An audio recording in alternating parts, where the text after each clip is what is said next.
लगभग 250 करोड़ साल पुरानी अरावली पर्वतमाला, जो दुनिया की सबसे पुरानी पहाड़ियों में से एक है, ये वो धरती है जिसकी गोद में भगवान कृष्ण ने अपना बचपन बिताया, नायें चराई हैं और लीलाएं रची हैं। अरावली पहाड़ी वो दीवार है जिसने सदियों से थार के रेगिस्तान को दिल्ली और उत्तर भारत की हरी भरी बस्तियों को निगलने से रोका है। गुजरात के खेड़ ब्रह्मा से शुरू होकर राजस्थान और हरियाणा को पार करती हुई दिल्ली की रायसीना हिल्स यानी कि राष्ट्रपति भवन तक लगभग 692 किलोमीटर लंबी यह पर्वतमाला सिर्फ पत्थरों का ढेर नहीं है।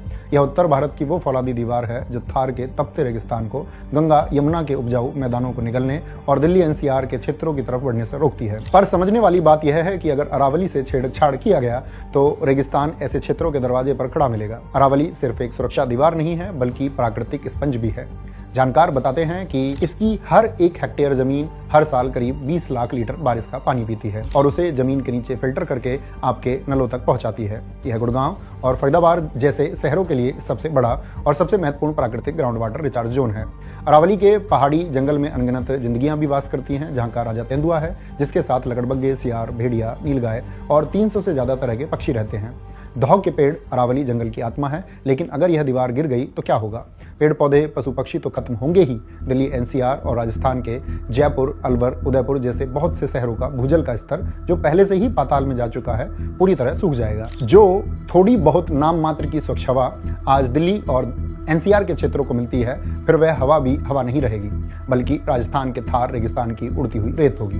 हम डस्ट बाउल में तब्दील हो जाएंगे। यह सिर्फ जंगल या पहाड़ कटने की बात नहीं है, यह पानी और सांसों के अकाल की बात है।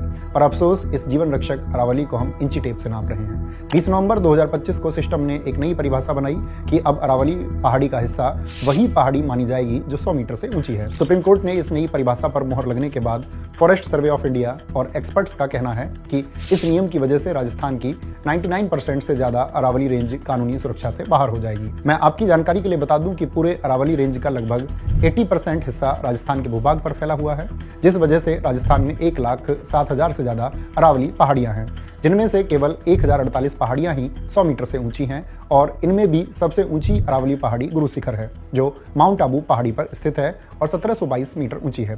अगर यह 100 मीटर वाला नियम नहीं हटाया गया तो हजारों साल पुरानी लाखों पहाड़ियां और जंगल सिर्फ रियल एस्टेट की जमीन बन जाएंगे, जहां अंधाधुंध माइनिंग होगी, पेड़ काटे जाएंगे और पर्यावरण को तहस नहस किया जाएगा। इस सिस्टम का कैसा खेल है?